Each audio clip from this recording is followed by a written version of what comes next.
Imagine a room where the most powerful law enforcement officer in the entire country is completely paralyzed by a single, unadorned piece of paper. Stay right here and do not click away, because what you are about to hear regarding this recent Senate Intelligence Committee hearing is not just another day of predictable political theater in Washington. It is an unprecedented, earth-shattering moment where the director of the FBI was asked one incredibly simple, highly specific question about 47 missing federal agents, and his only response was to hide behind the absolute protection of the Fifth Amendment.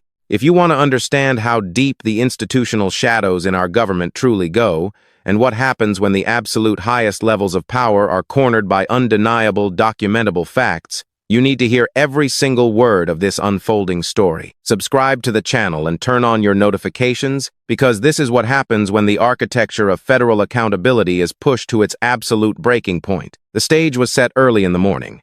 FBI Director Kash Patel sat firmly at the witness table, flanked by a formidable team of 3 specialized attorneys. These lawyers were positioned immediately behind his shoulders, their legal pads already dense with frantic ink, tracking every nuanced terrain of what could and could not be uttered in this highly public televised forum. For hours, Patel had navigated the treacherous waters of senatorial questioning with the polished, controlled deflection that only comes from weeks of grueling preparation and top-tier legal coaching. He had successfully swatted away inquiries by citing the sanctity of ongoing investigations, invoking strict classification protocols when pressed on delicate operations, and gesturing vaguely toward the complexities of interagency coordination whenever his policy decisions were challenged. His legal team had only needed to pass him notes twice over the preceding 2 hours. Patel appeared remarkably comfortable. In fact, for the last 40 minutes of the hearing, he projected the distinct, relaxed posture of a man who genuinely believed the most perilous questions were already behind him. However, anyone familiar with the brutal rhythm of Washington oversight hearings knows that this precise moment of manufactured comfort is exactly when a witness should be terrified. Then, the microphone was passed to Senator Cory Booker. You must stay until the end of this narrative, because what transpired next was not a dry debate about bureaucratic processes or abstract legal theory. It was a confrontation about human beings, federal employees with families, mortgages, decades of service, and highly sensitive case files. It was about a singular question that the director of the FBI flatly refused to answer without invoking his constitutional right against self-incrimination. To understand the weight of this moment, you have to understand the man asking the question. Cory Booker did not arrive in the Senate by accident. Long before he was a senator, he was the mayor of Newark, New Jersey, navigating a dense, complicated city of nearly 300,000 residents through brutal fiscal crises and intense federal oversight. He spent years making agonizing, real-world decisions about municipal budgets, police personnel, and public safety that had immediate life-or-death consequences for his constituents. Beyond his practical executive experience, Booker possesses a relentless legal mind, holding a degree from Yale Law School and having studied at Oxford University as a Rhodes Scholar. He is the exact synthesis of street-level political warfare and elite legal training. He is fundamentally not the type of man who asks a question in a high-stakes congressional hearing without already possessing the irrefutable architecture of the answer. He anticipates the deflections, he knows the terrain. As the cameras meticulously recorded the chamber, Booker did not rely on a massive binder of evidence. He did not signal his aides for towering stacks of investigative folders. Instead, when his allotted time began, he quietly placed a single, solitary sheet of paper onto the polished wood of his desk. He didn't wave it theatrically for the press photographers. He didn't thrust it aggressively toward the witness table. He simply set it face up, directly in his line of sight, and locked his eyes onto the FBI director. When he finally spoke, his voice carried that specific, resonant register utilized by veteran prosecutors, a deep, unhurried cadence that projects total, devastating confidence. Director Patel, Booker initiated the exchange. I want to ask you about a specific group of people who work for you, or worked for you. That momentary pause, the careful distinction between current and former employment, was the first subtle tremor in the room. Patel shifted in his chair, a microscopic adjustment in his otherwise rigid posture, signaling that his internal alarms were suddenly ringing. He fell back on his rehearsed executive branch armor. Senator, I am happy to discuss FBI personnel matters within the appropriate bounds of privacy law and operational security. Patel replied, deploying the exact standardized framework designed to severely limit public disclosure about internal agency workings. Booker simply nodded. He acknowledged the shield but entirely rejected its premise.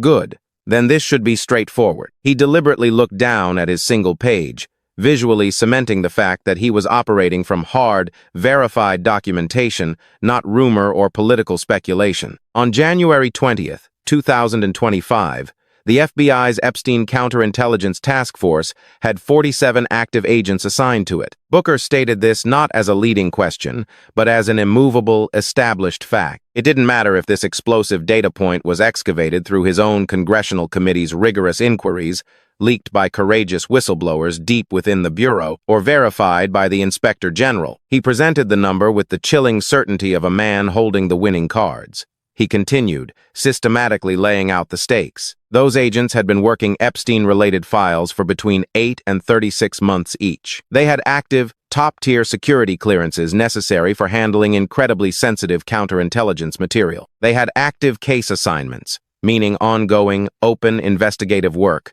with live leads being aggressively pursued. And they had active federal employment. Booker slowly raised his head, piercing the physical space between him and Patel.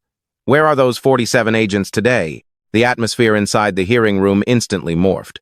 There were no theatrical gasps from the gallery, but rather a profound, suffocating stillness. Every journalist, every staffer, and every elected official in that room simultaneously realized they had just witnessed a question so elemental, so devastatingly direct, that any failure to provide an immediate, coherent answer would become a catastrophic scandal in its own right. Where are these people? It is a query that demands a boring, administrative answer. They were transferred, they retired, they are still working the cases. The stark reality that this basic query about personnel location could not be instantly satisfied meant something incredibly dark was lurking just beneath the surface. Patel allowed several agonizing seconds to tick by. He was visibly calculating the damage of his available options. "Senator," Patel finally responded, his voice noticeably tighter, "FBI personnel assignments are subject to privacy protections under federal law and operational security considerations that prevent me from discussing specific staffing configurations in an open setting where the information could be accessible to adversaries or could compromise ongoing intelligence operations." It was a masterclass in bureaucratic deflection, leaning heavily on legitimate legal statutes to obscure reality. But Booker was entirely impervious to it. He let Patel's hollow non-answer hang in the dead air of the chamber before striking back with surgical precision. "That is not what I asked." Booker lifted his single piece of paper, ensuring Patel could see he was reading verbatim from an official record. "I did not ask you to name these 47 agents individually. I did not ask you to describe their specific current assignments or reveal highly classified details about ongoing covert operations. I asked a much simpler question. Where are they? Are they still employed by the FBI? Yes or no?" The inquiry had been stripped of any potential national security hazard. It was a binary question about basic employment status. Patel attempted to retreat into his defensive posture once more. "Senator, personnel status information for specific operational units is not something I am able to characterize publicly without." Booker cut him off entirely, refusing to let the director construct another rhetorical fortress. "Director, these are not named individuals whose privacy we are invading.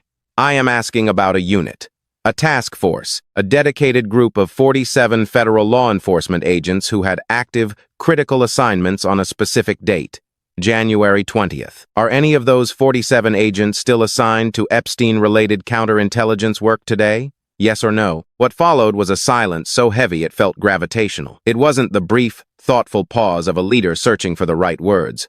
It was the prolonged, agonizing silence of a man trapped in a corner. Patel's body language betrayed his internal panic.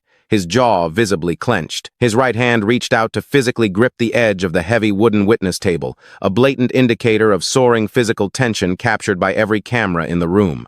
"Senator, I am not going to confirm or deny the existence or current status of specific investigative units in this setting." Booker placed the paper back on the desk.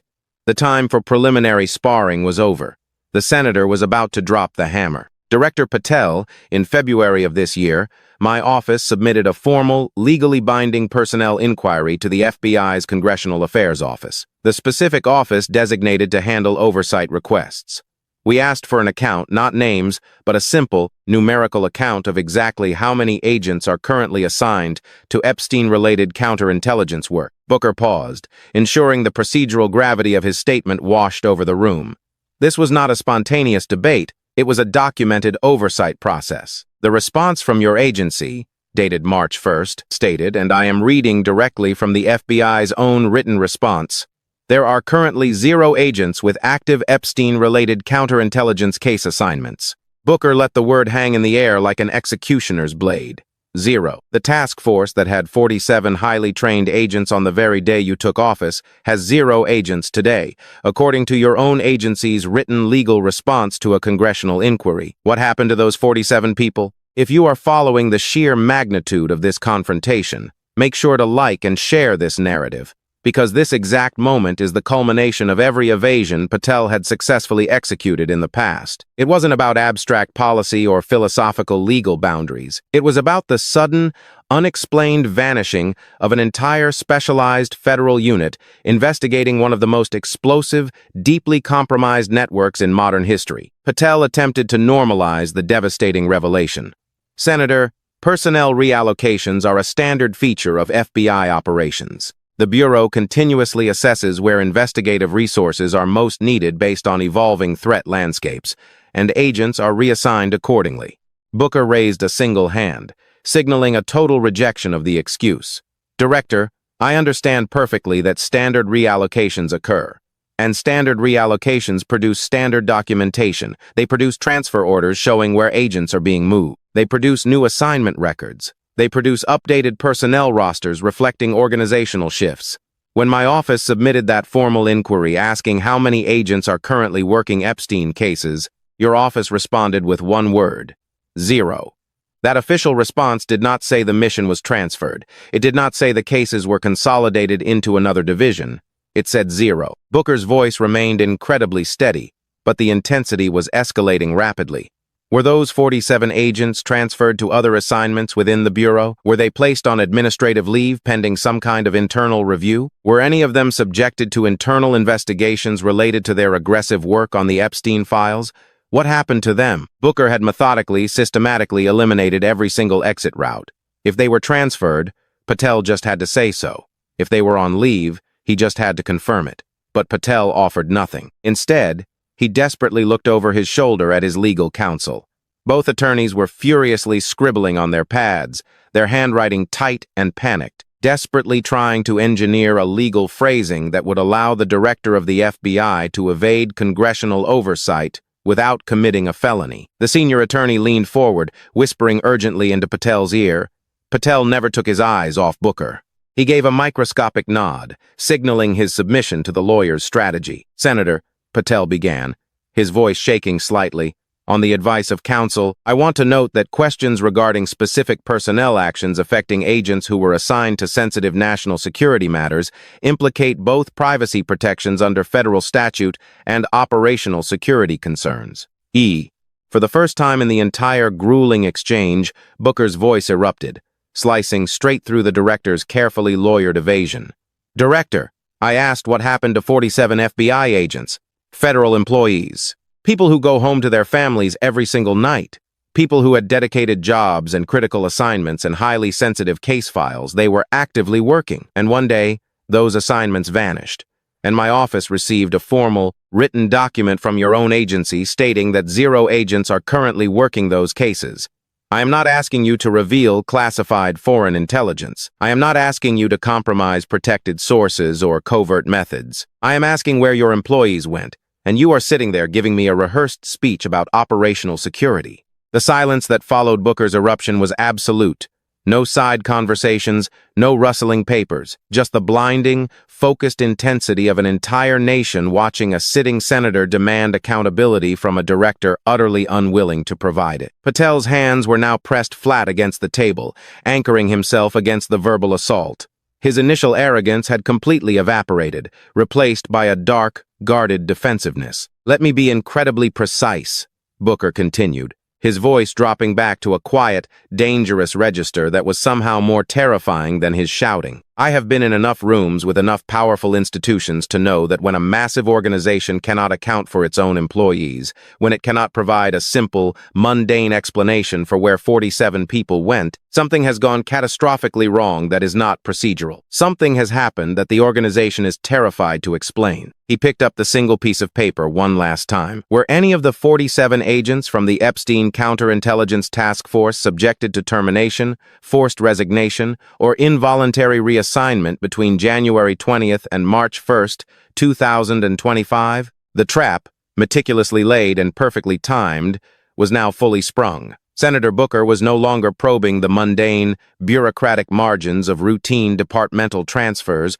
or standard organizational restructuring. He had aggressively escalated the confrontation, shifting the crosshairs directly onto the perilous territory of punitive, adverse personnel actions. These were not the types of actions associated with an agency simply reallocating its resources for maximum efficiency or standard operational flow. Booker was explicitly detailing actions that carry the heavy, undeniable stench of a systematic purge. He was pointing toward actions that violently suggest these 47 highly trained federal agents were intentionally and systematically eradicated from their sensitive positions, not because they were failing at their jobs, but precisely because of what they were successfully uncovering in the shadows. Suddenly, shattering the tightly controlled decorum of the chamber, Kash Patel's senior attorney physically stood up. In the highly ritualized, fiercely traditional environment of a United States Senate committee, hearing a high-stakes theater of power where legal counsel are strictly required by historical precedent to remain entirely silent, virtually invisible, and firmly seated behind their clients, this physical breach of protocol was nothing short of stunning. It was an act of raw desperation that sent an immediate shockwave through the room. Multiple senators sitting along the elevated wooden dais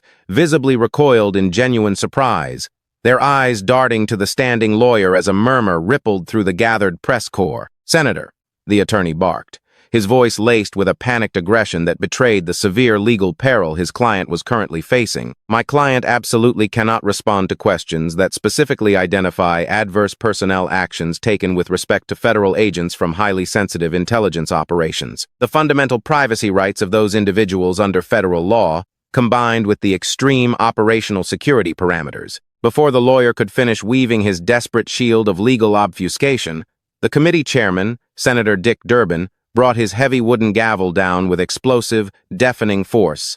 The sharp crack echoed through the cavernous hearing room with the absolute, uncompromising authority of a man who controls the chamber and tolerates zero insubordination from the gallery. "Counselor, sit down."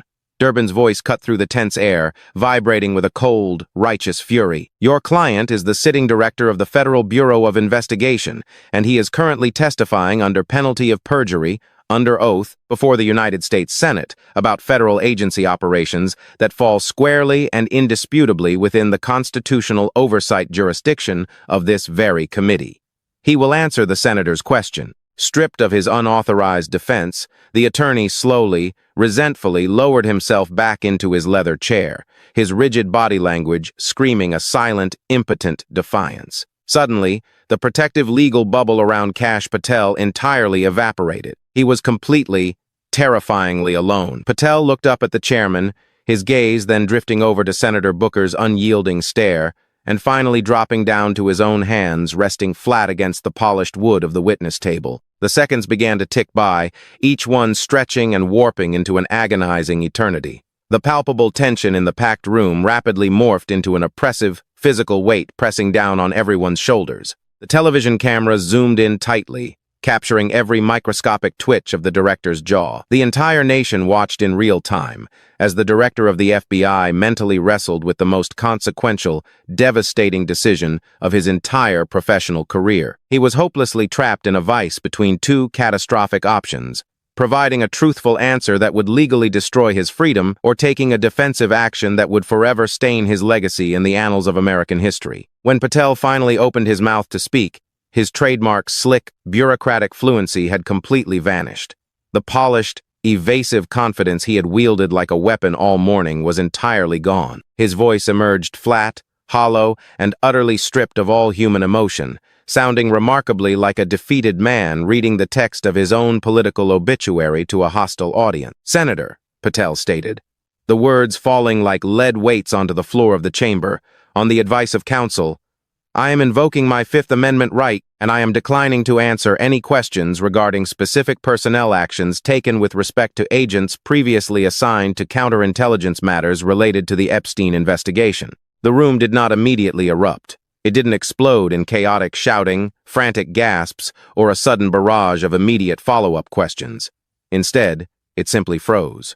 It was enveloped in the heavy, terrifying stillness of a room packed with some of the most powerful people on the planet simultaneously realizing they had just crossed a historical Rubicon from which there was no return. The Fifth Amendment of the United States Constitution, the absolute bedrock right against self-incrimination, had just been explicitly invoked by the active, sitting director of the FBI. And he had not invoked it regarding his personal finances, a private business deal, or a past political campaign.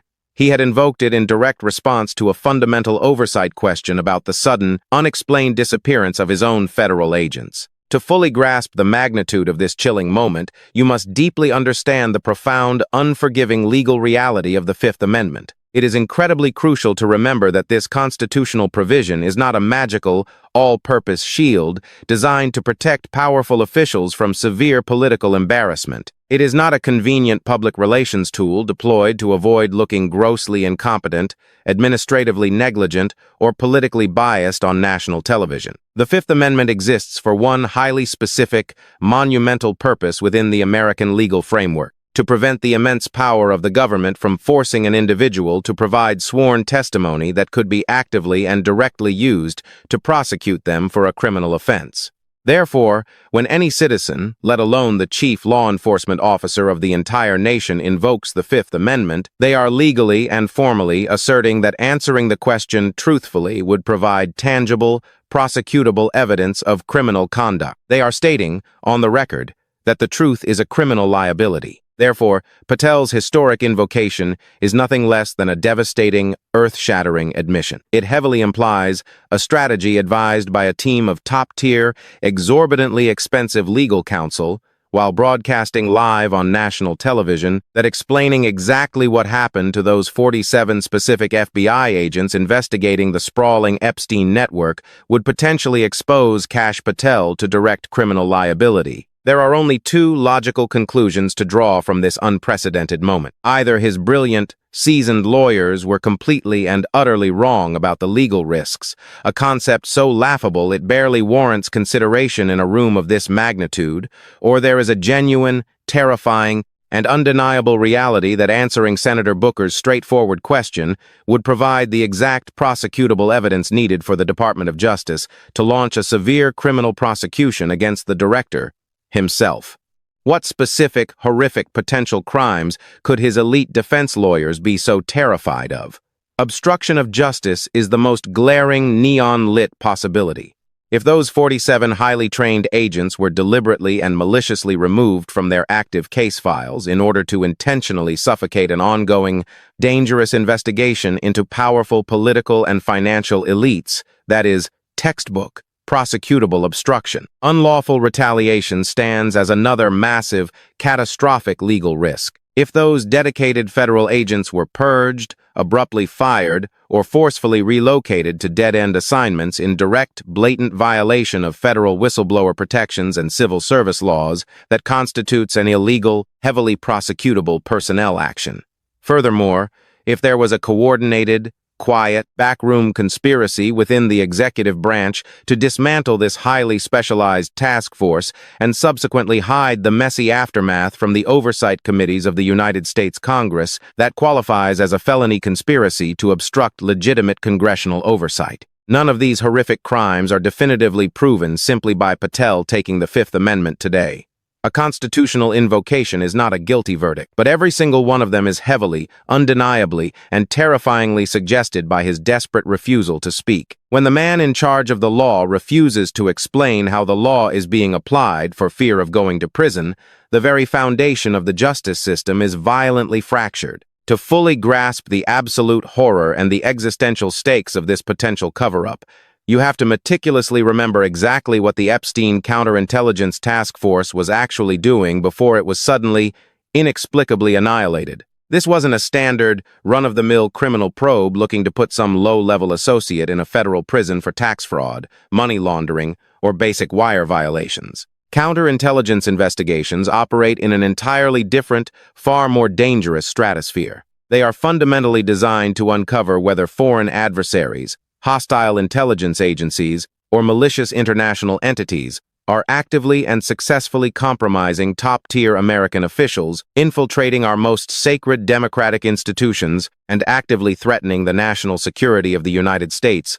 through weaponized blackmail. The Jeffrey Epstein network involved catastrophic, highly documented allegations of the systemic sexual trafficking of minors, a sickening operation utilized specifically to compromise, record, and control individuals possessing massive global financial and political influence. A dedicated counterintelligence task force assigned to this specific nightmare would be actively, aggressively hunting down whether the powerful men connected to Epstein's dark orbit were currently vulnerable to foreign coercion. They would be investigating, utilizing the highest security clearances and most sophisticated surveillance tools available to the federal government, if the absolute highest echelons of the American government, the judicial system, and the global financial sector were fundamentally compromised by hostile actors holding devastating, career-ending leverage. This task force was the shield standing between national sovereignty and shadow government blackmail. By suddenly dismantling this specific unit, wiping the board clean of the exact agents who knew where the digital and physical bodies were buried, the highest levels of accountability have gone completely dark. It is a terrifying realization that whoever ordered this purge did not just end a career, they blinded the nation. They left the United States utterly defenseless to the monsters operating in the shadows, allowing compromised individuals to remain in seats of ultimate power. And when the man responsible for answering why this happened stared into the cameras, he chose silence, leaving the American public to wonder who exactly he was truly protecting. Dismantling that specific, highly specialized counterintelligence task force, the systematic, seemingly ruthless, and totally unexplained eradication of all 47 dedicated federal agents in a matter of mere weeks means something far more catastrophic than a simple administrative reshuffling or a routine budgetary consolidation. It means, in the most literal, tangible, and terrifying sense, completely and voluntarily blinding the United States of America to some of the most profound and active threats currently operating within its borders. To remove these investigators is to intentionally, deliberately, and with malice aforethought, shut down the aggressive pursuit of deeply compromised elites who hold the levers of power across global finance, international politics, and domestic policy. This unprecedented maneuver forces the most terrifying, chilling question currently echoing through the marble corridors of Washington, D.C. Who exactly benefits when investigations of that immense magnitude and sensitivity are violently and abruptly terminated? Senator Booker had meticulously laid the groundwork for this exact revelation earlier in the grueling hearing. He had eloquently and forcefully noted that when you arbitrarily shut down specialized units investigating deep-rooted public corruption, sophisticated election interference, and sprawling foreign influence operations, the only people who truly benefit from that darkness are the criminals, the corrupt public officials, and the hostile foreign adversaries seeking to fracture the nation from within. Now, with the total, undeniable, and documented annihilation of the Epstein counterintelligence unit officially confirmed by the FBI's own written admissions, that haunting question loomed larger and more menacingly over the Capitol than ever before. It suggested a rot so deep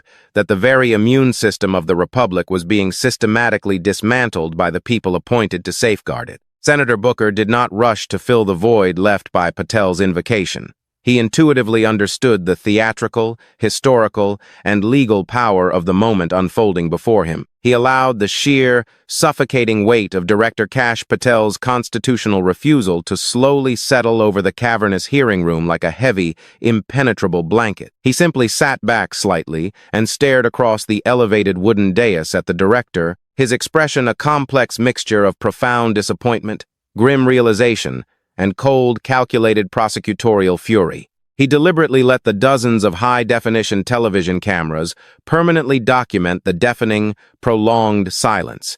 ensuring that the historical magnitude of an active, sitting FBI director pleading the Fifth Amendment in front of the United States Senate was burned indelibly into the national consciousness. This was not a fleeting political soundbite destined to be forgotten in the next news cycle. It was a foundational rupture in the public trust, a moment that would be studied in law schools and history seminars for generations. Then, moving with deliberate, measured grace that commanded the absolute attention of everyone present, Booker turned his head away from Patel. He looked past the witness table, past the frantic aides and the stunned gallery, and stared directly into the glowing red lenses of the broadcast cameras lining the chamber walls, deciding in that fraction of a second to bypass the committee structure entirely and speak directly to the American public, watching in stunned disbelief from their living room. The FBI director has invoked his Fifth Amendment right against self-incrimination in response to a simple, factual question about what happened to 47 of his own agents, Booker declared, his voice resonating with an echoing, prosecutorial clarity that left no room for misinterpretation. He cannot answer. He has stated explicitly, on the record and under oath, that he cannot answer without potentially incriminating himself in criminal conduct. After letting the absolute gravity of that devastating translation sink into the minds of the electorate, making it unequivocally clear that the highest law enforcement officer in the land was terrified of criminal exposure, Booker slowly turned his piercing, unyielding gaze back to the isolated figure of Kash Patel. "You have sat here today and testified freely, expansively, and eagerly about budget allocations," Booker began, his voice dripping with a rising, tightly controlled indignation. "You've lectured this committee at length on complex cybersecurity threats. You've boasted with great pride about immigration, enforcement operations, arrest rates, and highly detailed operational metrics." Booker leaned forward, his physical presence dominating the acoustic space of the room. "But you cannot tell me, under oath, in a public congressional hearing, what happened to 47 federal agents who were actively investigating one of the darkest, most globally compromised networks in this country's history."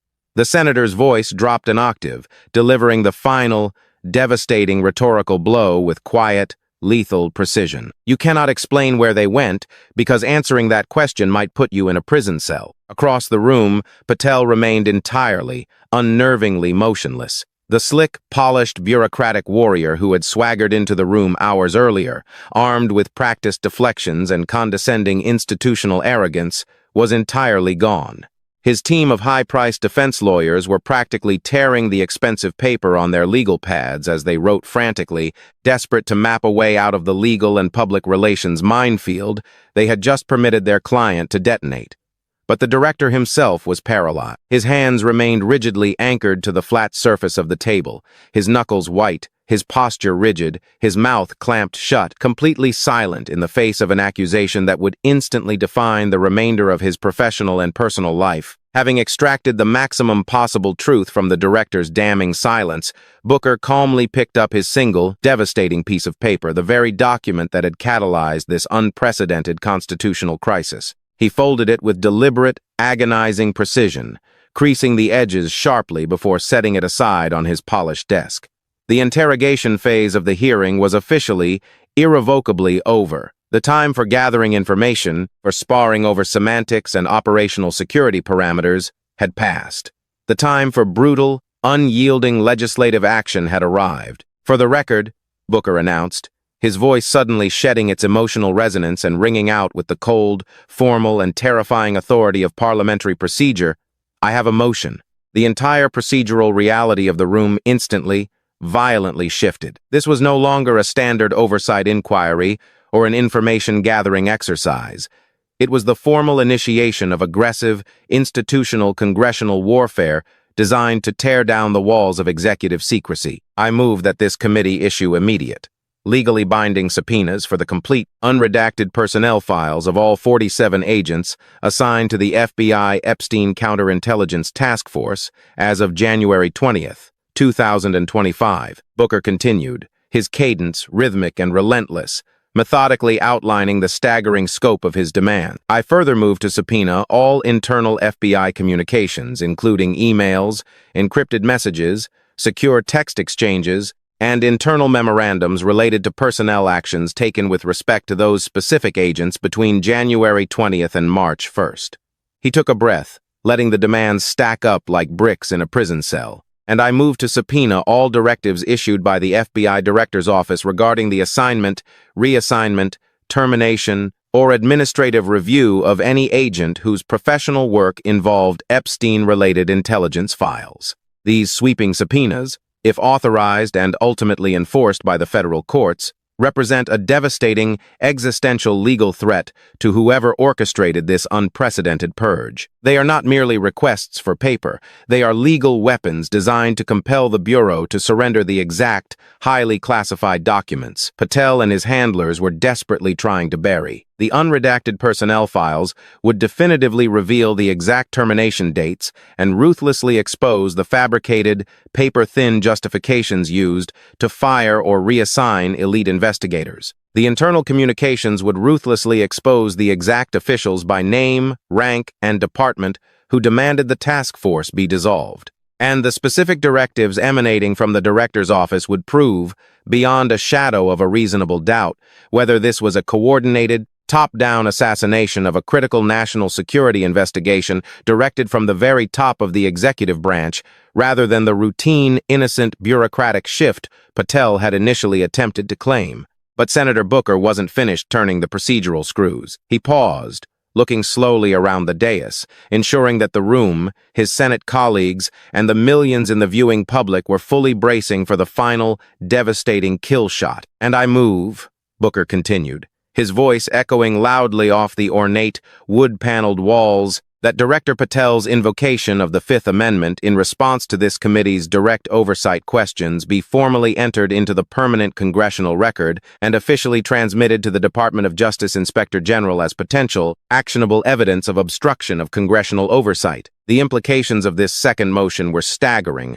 fundamentally altering the legal landscape for the FBI director. It was a formal referral for a sweeping criminal investigation, weaponizing the director's own constitutionally protected silence as the primary catalyst and foundational evidence of his potential guilt in a broader conspiracy. Moments later, the chairman's heavy gavel came down hard, a sharp, violent wooden crack officially calling for order and signaling that Booker's aggressive, unprecedented motions would be violently debated and processed through the labyrinthine rules of the Intelligence Committee. But the immediate procedural outcome of the impending committee vote almost didn't matter.